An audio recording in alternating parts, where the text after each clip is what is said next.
The story begins in Finland in 1944, as we are told that World War II is nearing its end, and all soldiers will soon return to their countries. Orders are given for the Nazis to leave Finland. However, before departing, the Nazis begin destroying every road in their path, including the ones used by Bolo and Kashin. Meanwhile, deep in the Finnish forests, we meet Kobi, a Finnish commando who has long dreamed of leaving his military life behind to live a peaceful, quiet life. After the war ends, Kobi settles in the forest with his loyal dog and horse. One day, Kobi spots pieces of gold in a river and suspects that a gold mine must be nearby. He begins searching the river area every day, ignoring the passing fighter planes, digging trenches around the river. After several days of searching, he discovers a large quantity of gold in one of the pits. Overjoyed, he realizes that this treasure could change his life forever.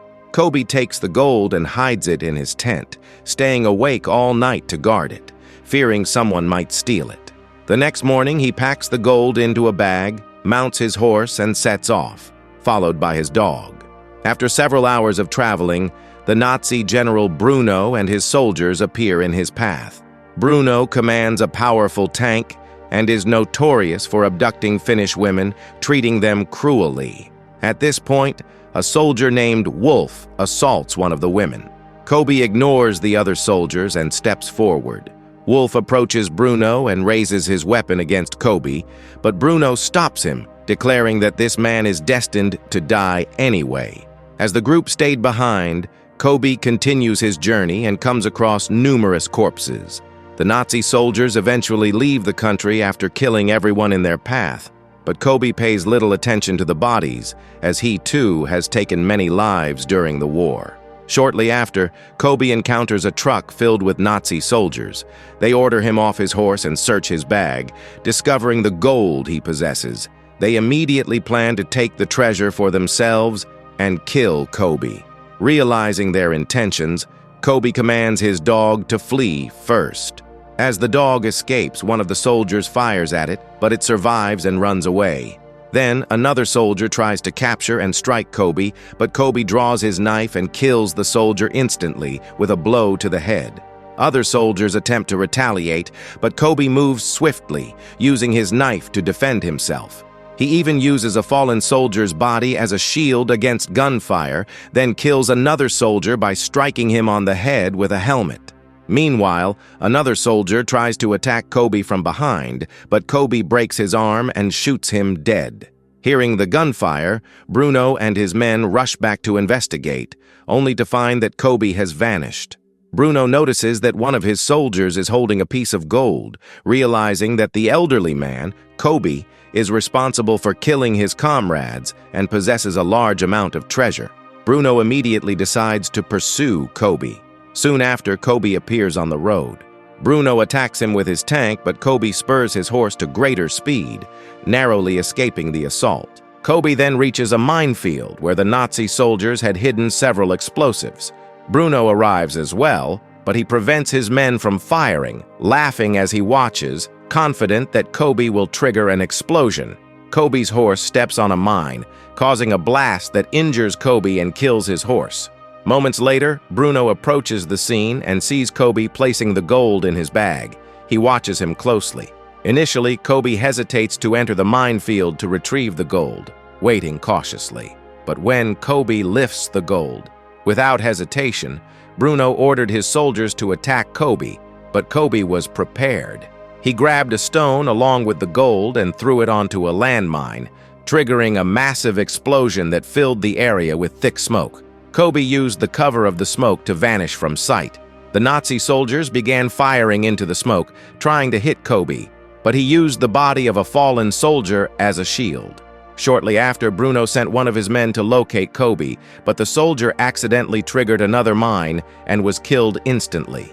Seeing this, Bruno sent 2 more soldiers, both of whom also perished from the mines. As the smoke began to clear, they realized that Kobi had already escaped. Enraged, Bruno decided to force 2 Finnish women to cross the minefield as human shields. Wolf sent the more distant woman first, ordering her to walk in front of Bruno's tank. During this, Bruno discovered Kobe's dog's identification tag and confirmed its connection to Kobe. Soon, all the soldiers started moving through the minefield. Meanwhile, Bruno requested information about Kobe via the radio inside his tank. Their commander informed him that the old man was named Kobe and that they were lucky to be alive after encountering him, as he had been the deadliest commando in World War II. No one dared to face his wrath. Bruno also learned that Russian soldiers had killed Kobe's family during the war, which made him a formidable soldier who refused to follow orders from his officers. Since then, Kobe had been sent alone to hunt Russian soldiers in the forest, and by now, he had killed over 300 soldiers single-handedly. The commander concluded by saying that everyone believed Kobe was immortal and that they should not pursue him. But Bruno felt no fear and continued the hunt. As the war neared its end, the Nazis were facing imminent punishment, and Bruno planned to use the gold to cover up his crimes and avoid accountability. He was determined to steal the gold from Kobe by any means necessary. Meanwhile, Kobe spotted a burning truck on the road and took cover behind it. He used his knife to deflect remaining bullets and shielded himself with the dust. Kobe's dog also arrived, but stayed at a distance, obeying Kobe's earlier command. Exhausted and severely injured, Kobe lost consciousness. Hours later, the Nazi soldiers arrived at the scene. As fate would have it, upon hearing the soldiers approach, Kobe regained consciousness. He noticed that they were using dogs to track him, so he immediately hid under a truck and began observing them. Seizing the opportunity, Kobe crawled under one of the Nazis' trucks and cut the fuel tank, letting it spill over himself to confuse the dog's sense of smell. Meanwhile, the Nazis paused to plan building a new aircraft to continue their search. Kobe attempted to escape, but one of the dogs chased him and started barking, revealing his location to the soldiers, who fired at him. Kobe was hit by a bullet but managed to flee again.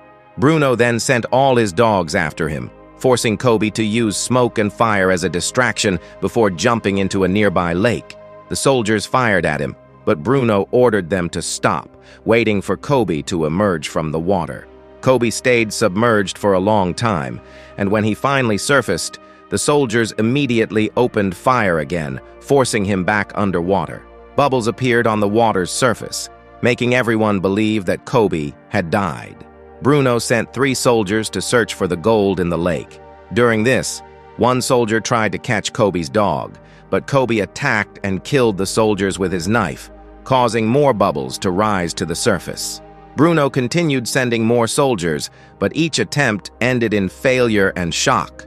Meanwhile, Kobe emerged from the water, using a fallen soldier's body as a shield while escaping. Bruno noticed Kobe's dog standing on the lakeshore, whining because it could not reach its owner. Seeing the dog, Bruno devised his next plan to track Kobe. After hours of walking, Kobe reached a town that had been completely destroyed by the Nazis. Exhausted, he decided to rest at a gas station, trying to endure the pain and remembering the days he had lost his family. As he attempted to sleep, he was awakened by his dog barking. Approaching the dog, he discovered explosives strapped to it. Kobe threw the explosives away, but they detonated, violently throwing him to the ground. When he regained consciousness, Bruno was standing before him, having captured Kobe and seized the gold from his hands. Bruno placed a piece of gold in Kobe's pocket and then attempted to kill him with a spear. However, Kobe survived by placing one of his legs on a wooden plank to deflect the blow. He then positioned his other leg on another plank, causing himself intense pain, but successfully protecting himself and moving away from the attack. Kobe's dog stayed by his side all night, waiting for him. By morning, a plane landed nearby, and the wind from its rotors caused the rope Kobe was tied to snap, throwing him to the ground. 2 pilots disembarked to search for the fuel and spotted Kobe and his dog. One pilot ordered his companion to attack them, but the first pilot hesitated. Kobe seized the moment and struck the first pilot's legs, causing him to fall and hit his head on a rock, leaving him unconscious. The second pilot arrived shortly after, and Kobe again took advantage of the opportunity, hitting him with a rock and killing him instantly. Believing he might never retrieve the gold, Kobe buried the small piece Bruno had given him.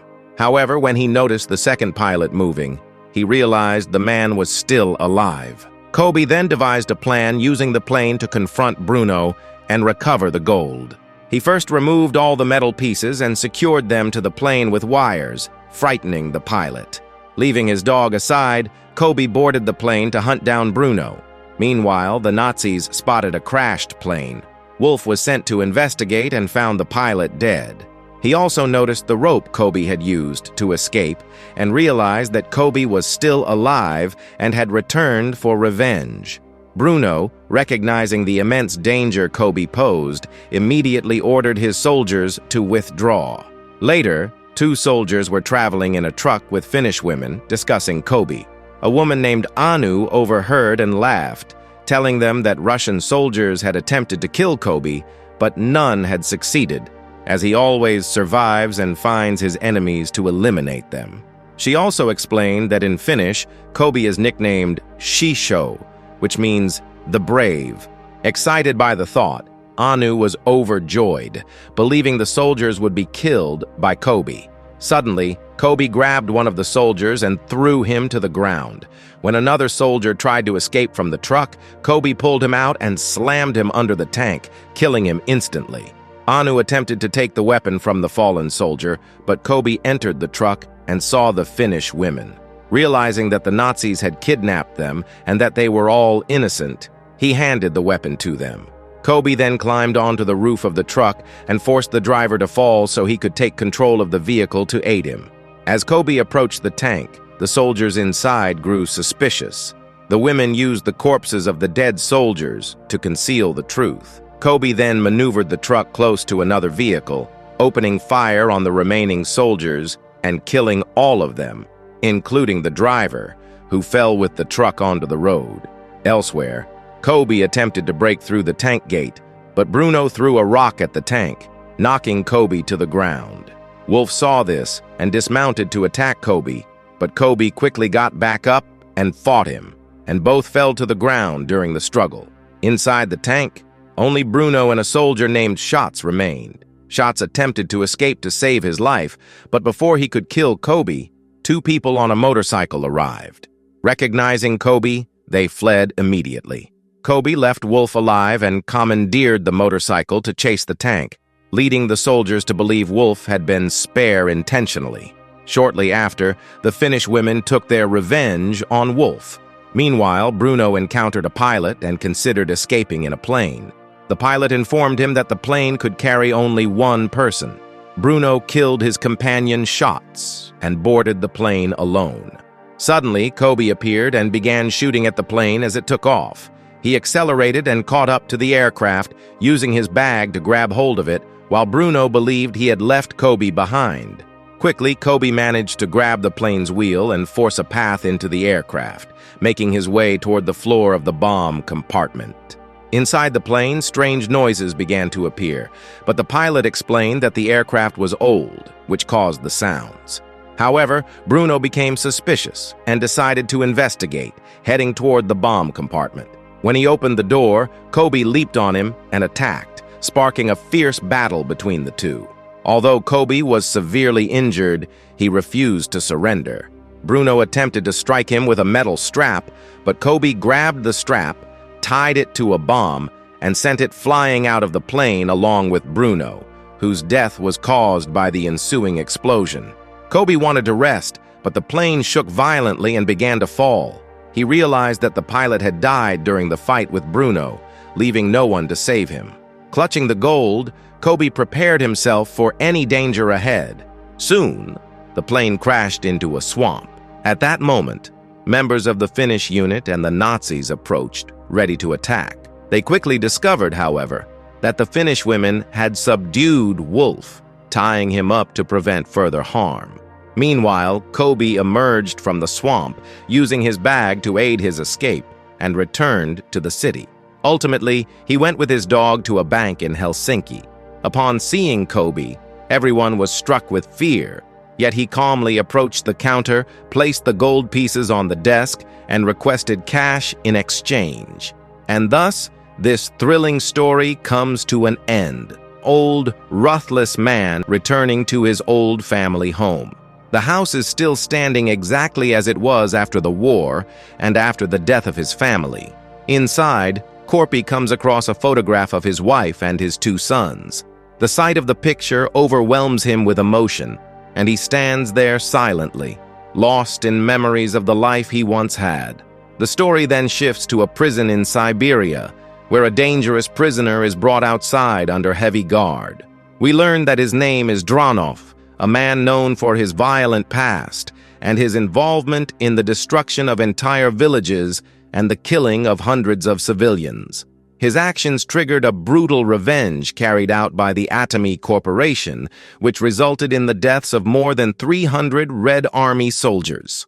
This ruthless killing machine has entered the Soviet Union just 10 hours ago, and now a mission is set in motion to put an end to the legend that was created and stop the destruction before it spreads any further. On the other side, we see Corpy inside his old family home, carefully counting the wooden logs left behind. In complete silence, he begins preparing for what lies ahead. He separates the logs one by one, selecting only the pieces that are still strong and usable. Using a machine with ropes, he lifts the wood and secures it tightly, loading the chosen logs onto his truck. The work is exhausting and physically demanding, but Corpy has always relied on himself and prefers to handle everything alone. Once all the usable wood is loaded, he burns the remaining scraps to clear the place completely. With the task finished, he leaves the site, ready to return home and continue rebuilding his new house. As he starts the long journey of nearly 120 kilometers, memories of his family fill his mind. He keeps their photograph beside him in the truck while driving. Suddenly, 2 officers stop him on the road, and another truck pulls up behind them. From the situation alone, Corpy immediately understands that this encounter will not end peacefully. His identification is taken and passed to the man in the second truck, who is revealed to be Dragunov. Without warning, the situation escalates violently. An explosion destroys the vehicle, but Corpy manages to escape and drives straight into the forest. He uses leaves to put out the fire spreading across the wooden logs in his truck. Even as Dronov deploys his deadliest weapons to hunt him down, Corpy stops briefly to inspect the cargo. Some logs are slightly burned, so he pours water from his cooler to save them, feeds his dog, and takes a short rest. It is during this moment that Corpy realizes he has been shot earlier. Metal fragments are lodged deep into his cheek, yet he remains fully functional and continues moving forward. As he gets back on the road, he notices military planes sent by Dronov searching for him from the sky. Acting quickly, he secures his dog inside the truck and drives on. The planes pass overhead, but suddenly one of them dives down, launching an attack. Corpy swerves sharply to avoid the incoming fire and notices a nearby house with a garage. He drives straight into it, using it as temporary cover, fully aware that it will not protect him for long. Near the garage, he spots a dense forest and a large wooden plank, which he quickly places on top of his truck to shield himself. Moments later, the pilots perform aggressive aerial maneuvers and launch missiles that completely destroy the garage. Corpy escapes just in time and continues driving forward, pushing deeper through the forest as he prepares to reach the open land. He briefly steps out to scan the sky for the second plane but sees nothing. However, as he drives along the edge of the terrain, the aircraft suddenly reappears, dives down, and opens fire once again. In the chaos, Corpy manages to push his dog to safety and releases the wooden logs from the truck. As the attack intensifies, he loses consciousness, but the falling logs shield him from the worst of the impact and ultimately save his life. By evening, Dragunov arrives at the site, only to find no sign of Corpy or the logs. Unbeknownst to him, Corpy has already escaped. Using the wooden logs, he builds a simple raft and crosses to the opposite shore with his dog. Near the coastline, he discovers an abandoned tank. He equips it with weapons and prepares himself for the inevitable confrontation. As Corpy approaches the Soviet-Finland border, Dragunov lies in wait, ready to ambush him. But Corpy climbs into the tank, activates its cannon, and drives forward without hesitation, fully prepared for battle. Later that night, Corpy is captured and loaded onto a train heading back to Russia. He is hung upside down and subjected to repeated beatings. By morning, he has lost a massive amount of blood from the brutal torture. As the suffering continues, the truth behind Corpy's past is finally revealed. Years earlier, during a violent operation, Dragunov attacked a woman and her children. In that moment, a young boy fought back with surprising courage, stabbing Dragunov and nearly blinding him. That boy was Corpy's son. Enraged by the resistance, Dragunov later returned and slaughtered the entire family, including the boy, his mother, and his brother. This revelation exposes the real reason behind the destruction of Corpy's family and the fire that has driven him ever since. Hanging upside down inside the train, Corpy's rage slowly builds. Using every bit of strength left in his body, he hooks his feet upward, snaps the rope, and crashes hard onto the floor. The sudden noise alerts the guards, who rush toward the carriage to deal with him. Unbeknownst to them, Corpy has concealed a knife blade beneath his skin.